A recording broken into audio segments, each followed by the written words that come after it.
Evening everyone, this is doctor Vinod and welcome to my channel NEET edu. आज हम लोग NEET 2022 का paper review करने वाले हैं एंड ये मेरे पास T3 पेपर कोड है। तो देखते हैं कि इस बार नीट में किस टाइप के क्वेश्चन आए हैं बायोलॉजी सेक्शन में। तो चलिए स्टार्ट करते हैं। सेक्शन ए जूलॉजी में जो पहला क्वेश्चन है वो देखते हैं। In gene therapy of adenosine deaminase deficiency the patient requires periodic infusion of genetically engineered lymphocyte because. तो पूछा ये है कि एडीए के ट्रीटमेंट के लिए जो जीन थेरेपी दिया जाता है उसमें रिपीटेडली पीरियोडिकली इन्फ्यूजन की ज़रूरत क्यों है लिम्फोसाइट्स की। तो जो लिम्फोसाइट्स हम लोग दे रहे हैं उसका एक फ़िक्स लाइफ स्पैन है और उस फिक्स लाइफ स्पैन के बाद वो लिम्फोसाइट जो होती है वो डेड हो जाती है। इसीलिए हमको थोड़े थोड़े दिनों में फिर से उसको इन्फ्यूज़ करना पड़ता है। तो ऑप्शन देखें तो ऑप्शन सी एक ऐसा ऑप्शन है जिसमें लिखा हुआ है कि genetically engineered lymphocytes are not immortal cells, अमर सेल नहीं होती हैं ये। तो ये इसका सही आंसर हो जाएगा। Next question is in situ conservation refers to.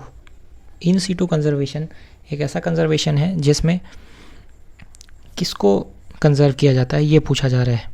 तो पहला ऑप्शन है conserve only high risk species, conserve only endangered species, conserve only extinct species and protect and conserve the whole ecosystem. तो इसमें किसी एक स्पीसीज़ को प्रोटेक्ट नहीं करते हैं हम लोग। इन सीटू में हम लोग पूरे इकोसिस्टम को प्रोटेक्ट करते हैं। एनसीईआरटी की लाइन है। तो 152 का फोर्थ आंसर करेक्ट हो जाएगा। नेक्स्ट क्वेश्चन है असर्शन रीजन टाइप। तो असर्शन दिया हुआ है osteoporosis is characterise by decrease bone mass and increase chance of fracture. So assertion is true, assertion सही है। नेक्स्ट रीज़न दिया हुआ है common cause of osteoporosis is increase level of oestrogen. So increased level of oestrogen दे रखा है, जबकि osteoporosis जो है डिक्रीज लेवल ऑफ एस्ट्रोजन के कारण होता है। तो रीज़न जो है यहाँ पे फॉल्स आ रहा है। तो असर्शन ट्रू है जबकि रीज़न फॉल्स है। तो ऐसा ऑप्शन देखेंगे कि A is correct but R is not correct. तो 153 का सेकेंड आंसर हो जाएगा।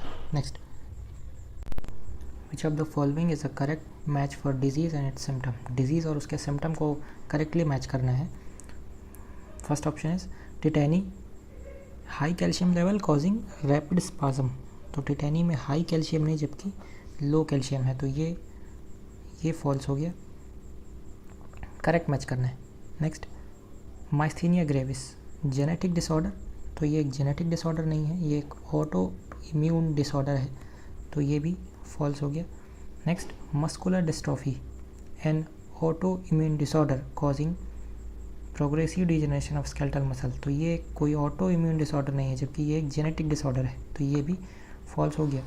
तो लास्ट चेक कर लेते हैं। लास्ट ऑब्वियस सी बात है कि वो ट्रू हो जाएगा अगर तीन ऑप्शन फॉल्स हो गए हैं। तो arthritis which is inflame joint. तो ये ट्रू स्टेटमेंट है। तो 154 का हो जाएगा arthritis inflamed joints. Next question है टेक्सोनॉमिकल कैटेगरी का हियरार्की का अरेंजमेंट पूछा हुआ है कि करेक्ट ऑर्डर क्या है। तो इसका करेक्ट ऑर्डर होता है kingdom, phylum, class, order, family, genus, species. तो kingdom, phylum, class, order, family, genus, species. Fourth जो है kingdom, phylum, class, order, family, genus, species. 155 का फोर्थ ऑप्शन जो है वो ट्रू है। Next question is regarding meiosis which of the statement is incorrect. Incorrect को अपने को चूज करना है। First option DNA replication occurs in S phase of meiosis 2। तो पहला ऑप्शन ही इसमें गलत हो गया।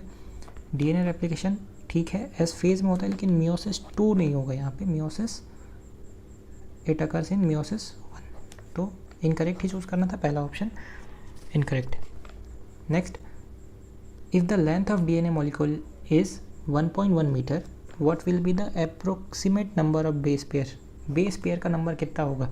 तो जब भी हमको बेस पेयर निकालने हो तो डीएनए की जो भी लेंथ दी हुई है उसको हम लोग मल्टीप्लाई करते हैं 3.3 into 10 to the power -10 angstrom. तो आप इसको मल्टीप्लाई कर लेंगे, सॉल्व करेंगे तो आ जाएगा 3.3 into 10 to the power 9 base pairs. So 157 का फोर्थ जो है वो सही आंसर हमको मिल जाएगा। Okay, next question is 158। फिर से स्टेटमेंट वाले क्वेश्चन है। तो पहला स्टेटमेंट ये लिखा हुआ है, the coagulum is formed of network of threads called thrombin. तो जो क्लॉड बनता है वो ये बोल रहा है कि थ्रोम्बिन के थ्रेड्स होते हैं। ये पहला स्टेटमेंट है, तो ये फॉल्स स्टेटमेंट है।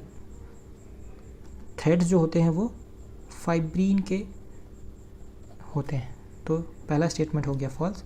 Next, spleen is a graveyard of erythrocyte. सही बात है, स्प्लीन जो है वो इरिथ्रोसाइट का ग्रेवयार्ड है, तो सेकंड स्टेटमेंट ट्रू है। तो पहला स्टेटमेंट हो गया false and second statement is true. ये वाला ऑप्शन चेक कर लेंगे तो बी आंसर हो जाएगा। नेक्स्ट क्वेश्चन फिर से स्टेटमेंट टाइप का क्वेश्चन है। स्टेटमेंट 1 दिया हुआ है, mycoplasma can pass through less than 1 micron filter size. सही बात है। Next statement, mycoplasma are bacteria with cell wall. तो ये स्टेटमेंट गलत हो गया, बैक्टीरिया विथ सेल वॉल नहीं है, इसमें सेल वॉल एब्सेंट होता है, तो विथ की जगह विथआउट होना चाहिए था, तब वो सही होता। तो पहला स्टेटमेंट तो ट्रू था, अगला स्टेटमेंट फॉल्स हो गया। तो statement 1 is correct but statement 2 is incorrect. 159 का सेकंड ऑप्शन जो है वो यहाँ पे सही हो जाएगा। Next question is, a dehydration reaction links 2 glucose molecule to produce maltose. If the formula for glucose is C6H12O6 then what is the formula for the maltose? ये बोल रहा है कि 2 ग्लूकोज के मॉलिक्यूल लेने हैं अपने को और उसका डिहाइड्रेशन करना है, मतलब वाटर निकालना है। तो 2 ग्लूकोज के मॉलिक्यूल ले लेंगे, C6H12O6 plus C6H12O6, total count कर लेंगे, C12H24O12। अब इससे हमको एक वाटर का मॉलिक्यूल निकालना है क्योंकि डिहाइड्रेशन करने बोला है। तो C12H22 एंड O11, तो C12H22O11 is the right answer. Next, tagmata in cockroach arises from. तो टैगमिना जो होता है, जो टैगमीन लिखा हुआ है, टैगमिना जो है वो 4 विंग्स को कहते हैं और 4 विंग्स जो है वो कॉकरोच के मीजोथोरेक्स वाले पार्ट से निकलते हैं। प्रोथोरेक्स वाले में कोई भी विंग्स नहीं होते हैं, wings are absent in prothorax, so mesothorax is the answer. तो 162 का फर्स्ट आंसर यहाँ पे हो जाएगा। नेक्स्ट,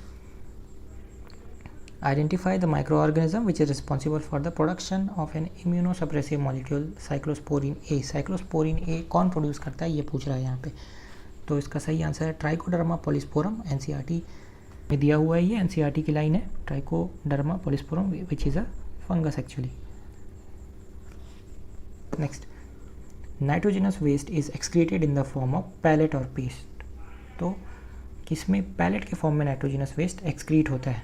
तो पैलेट या पेस्ट के फॉर्म में जो नाइट्रोजनस वेस्ट एक्सक्रीट होता है वो होता है बर्ड्स में, और जो नाइट्रोजनस वेस्ट है वो है यूरिक एसिड।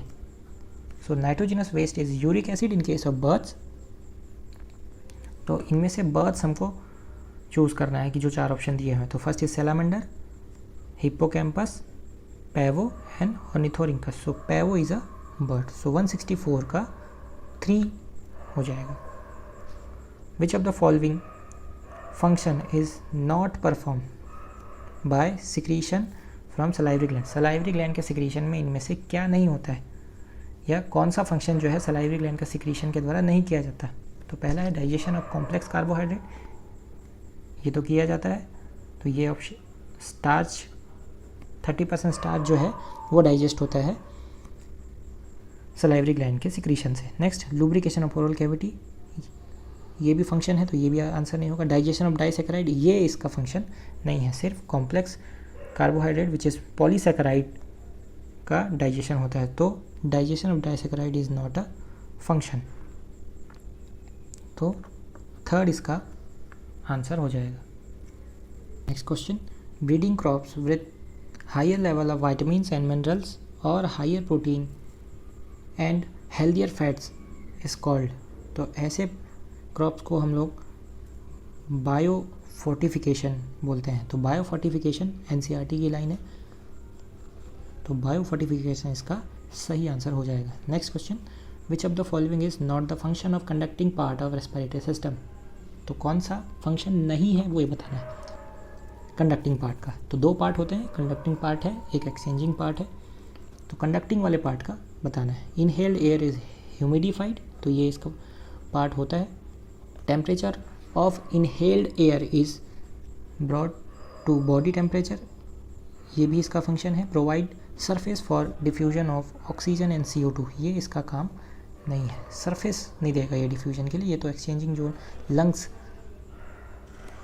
का फंक्शन हो जाएगा। तो 163 का थर्ड ऑप्शन जो है ये इसका फंक्शन नहीं है रेस्पिरेटरी सिस्टम के कंडक्टिंग पार्ट का। Next question, natural selection where more individuals acquire specific character value other than the mean character value leads to. तो ऐसे चेंजेस को डायरेक्शनल चेंज कहते हैं। एनसीईआरटी में क्लियर लिखा हुआ है, पूरी एनसीईआरटी की लाइन एज इट इज़ उठ के आ गई है। डायरेक्शनल चेंज इसका आंसर जाएगा। Next, which of the following statement with respect to endoplasmic reticulum is incorrect. Incorrect choose करना है एंडोप्लाज्मिक रेटिकुलम के रिस्पेक्ट में। First, SER is devoid of ribosomes. Second, in prokaryotes only RER are present. Third, SER are the site of lipid synthesis, तो lipid synthesis का site है, ये सही है। RER has ribosome attached to ER, ये भी सही है। इनकरेक्ट अपने को चूज़ करना है। SER is devoid of ribosome, सही बात है, इसलिए इसको हम लोग स्मूथ बोल रहे हैं। तो प्रोकैरियोट सेकेंड ऑप्शन जो है वो इसके लिए फॉल्स हो जाएगा, इनकरेक्ट हो जाएगा। In prokaryote only RER present, दोनों टाइप के होते हैं RER एंड SER, तो ये इसका आंसर जाएगा यहाँ से। नेक्स्ट स्टेटमेंट वाला क्वेश्चन है, autoimmune disorder is a condition where body defence mechanism recognise its own cell as foreign body. तो सही बात है, ऑटो इम्यून डिसऑर्डर ऐसे डिसऑर्डर्स हैं जिसमें बॉडी अपनी ही सेल्स को फॉरेन बॉडीज़ की तरह ट्रीट करता है। Next statement, rheumatoid arthritis is a condition where body does not attack self cells. तो rheumatoid arthritis is a autoimmune disorder, तो यहाँ पे अपनी ही सेल पे अटैक करता है, लेकिन यहाँ बोल रहा है where body does not attack self cell, तो ये स्टेटमेंट फॉल्स हो जाएगा, जबकि ये वाला स्टेटमेंट ट्रू है। So statement 1 is correct but statement 2 is incorrect, second answer हो जाएगा। Next question, under normal physiological condition in human being every 100 ml of oxygenated blood can deliver blank ml of oxygen to the tissue. 100 ml oxygenated blood में से कितना ml जो है वो tissue को मिलता है। एनसीईआरटी की लाइन है, ये भी 5 ml जो होता है वो टिश्यू को मिलता है ऑक्सीजन का। Next, in an E coli strain I gene gets mutated and its product can not bind the inducer molecule. Inducer जो होता है वो लैक्टोज होता है इसमें। If growth medium is provided with lactose what will be the outcome. अगर I gene जो है वो बाइंड नहीं कर पा रहा है लैक्टोज से, तो आगे जो ट्रांसलेशन का प्रोसेस है वो नहीं हो पाएगा, क्योंकि वो बाइंड ही नहीं कर पा रहा। जब तक वो बाइंड नहीं करेगा वो उसको रिमूव नहीं करेगा वहाँ से, तो और जब तक वहाँ से वो रिमूव नहीं होगा तब तक आगे का प्रोसेस स्टार्ट नहीं होगा, तो ट्रांसलेशन जो है वो रुक जाएगा। तो सेकंड ऑप्शन है जिसमें लिखा है कि not be translated, ZYA genes will not be translated. बाकी सारे में ही ट्रांसलेशन जो है वो आगे दे रखा है कि ट्रांसलेशन होगा। So second is a answer. अच्छा क्वेश्चन है ये, थोड़ा सा नया टाइप का क्वेश्चन है, कंसेप्चुअल क्वेश्चन था।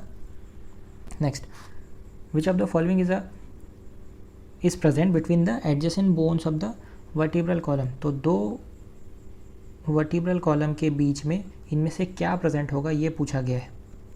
तो इन दोनों के बीच में एक जो चीज़ प्रेजेंट है वो है कार्टिलेज। तो कार्टिलेज का एक पैड पाया जाता है, फाइब्रस कार्टिलेज होता है, तो वो प्रेजेंट होता है दो वर्टिब्रल कॉलम के बीच में। तो cartilage is the right answer. इस क्वेश्चन में इंटरकलेटेड डिस्क दे रखा है, जबकि यहाँ जो कार्टिलेज है इसको बोलते हैं इंटरवर्टिब्रल डिस्क। तो थोड़ा सा कंफ्यूज हो सकते हैं यहाँ पे, पर इंटरवर्टिब्रल डिस्क अलग है, इंटरकलेटेड डिस्क ये दोनों अलग है। ये गैप जंक्शन में होता है, तो ये भी थोड़ा सा एक अच्छा क्वेश्चन था। जिसमें गलती करने के चांसेस थोड़े से ज़्यादा हैं। Question assertion reason type, all vertebrates are chordates but all chordates are not vertebrates. NCERT का स्टेटमेंट है, पूरी एनसीईआरटी की लाइन है, सही बात है, सारे वर्टिब्रेट्स जो है कॉर्डेट हैं बट सारे कॉर्डेट्स वर्टिब्रेट नहीं है, ट्रू है। Next, notochord is replace by vertebral column in the adult vertebrate, सही है। सो दोनों स्टेटमेंट सही है और दोनों जो है इसका सही एक्सप्लेनेशन है, रीज़न जो है असर्शन का सही एक्सप्लेनेशन है, तो fourth is the correct answer. Okay, next, the release of sperms into seminiferous tubule is called spermiation. Release of sperms into the seminiferous tubule is called spermiation. NCERT के हिसाब से देखें तो ये वाला स्टेटमेंट फॉल्स है, बिकॉज एपिडिडाइमिस लिखा हुआ है एनसीईआरटी में, तो पहला स्टेटमेंट तो फॉल्स है। Spermiogenesis is the process of formation of sperms from spermatogonia. So spermiogenesis is the process of formation of sperm from spermatogonia. तो स्पर्मियोजेनेसिस जो है वो स्पर्मेटिड से स्पर्म के बनने को कहते हैं, तो ये वाला स्टेटमेंट भी फॉल्स आ जाएगा। तो both statement 1 as well as statement 2 is incorrect, तो पहला ऑप्शन इसमें सही हो जाएगा। Next question, identify the asexual reproductive structure associated with penicillium. So penicillium का एसेक्सुअल रिप्रोडक्टिव स्ट्रक्चर बताना है, तो कोनिडिया जो है वो पेनिसिलियम का एसेक्सुअल रिप्रोडक्टिव स्ट्रक्चर है, 12th एनसीईआरटी का फर्स्ट चैप्टर जो है। Next question, which of the following statement are true for spermatogenesis but do not hold true for oogenesis।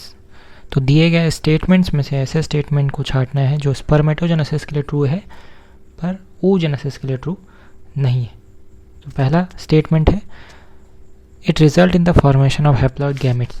तो चाहे स्पर्मेटोजेनेसिस हो चाहे oogenesis हो, ये तो दोनों के लिए ही सही है कि हैप्लॉइड गैमेट का फॉर्मेशन होता है, तो ये ऑप्शन इसमें नहीं आएगा।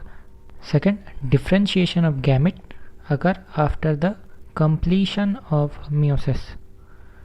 तो ये स्टेटमेंट स्पर्मेटोजेनेसिस के लिए तो सही है, लेकिन oogenesis के लिए ये स्टेटमेंट सही नहीं है। क्यों? क्योंकि डिफरेंशिएशन गैमेट्स का oogenesis में नहीं होता है, स्पर्मेटोजेनेसिस में डिफरेंशिएशन वाली प्रोसेस होती है। oogenesis में कोई भी डिफरेंशिएशन नहीं होता है, तो ये वाला statement B is correct for spermatogenesis and incorrect for oogenesis। Next, meiosis occurs continuously in a mitotically dividing stem cell population।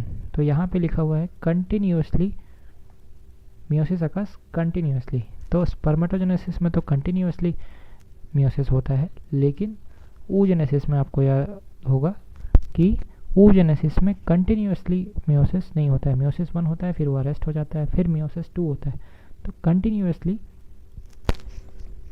इसमें मियोसिस नहीं देखने को मिलता है, तो ये ऑप्शन भी इसके लिए सही हो जाएगा। Next, LH is controlled by the luteinizing hormone and follicle stimulating hormone secreted by the anterior pituitary. ये दोनों के लिए ही सही है, स्पर्मेटोजेनेसिस के लिए भी oogenesis के लिए भी, तो ये ऑप्शन भी इस क्वेश्चन के लिए सही नहीं होगा। अगला, it is initiated at puberty. तो oogenesis जो है ये प्यूबर्टी के पहले अर्ली एम्ब्रियोनिक कंडीशन में ही स्टार्ट हो जाती है, तो स्पर्मेटोजेनेसिस के लिए तो ये लाइन सही है कि it is initiated at puberty, लेकिन oogenesis के लिए ये सही नहीं है। तो यही हमको छाड़ना था कि जो स्टेटमेंट स्पर्मेटोजेनेसिस के लिए सही हो और oogenesis के लिए वो स्टेटमेंट सही नहीं हो। तो बी, सी और E, B, C and E, third option जो है वो सही है। Next question, given below are two statements. दो स्टेटमेंट टाइप क्वेश्चन है फिर से। पहला statement, restriction endonuclease recognise specific sequence to cut DNA known as palindromic nucleotide sequence. तो रेस्ट्रिक्शन एंडोन्यूक्लियस RE जो है वो ऐसे सीक्वेंस पे कट लगाता है जो कि पैलिंड्रोमिक सीक्वेंस होते हैं। तो ये ट्रू स्टेटमेंट है। Next statement, restriction endonucleus cut the DNA stand a little away from the center of the palindromic। तो जो पैलिंड्रोमिक सीक्वेंस है उससे थोड़ा सा हटके वो एक कट लगाता है, थोड़ा सा साइड में कट लगाता है, तो ये स्टेटमेंट भी ट्रू है। तो both statement 1 and statement 2 are correct.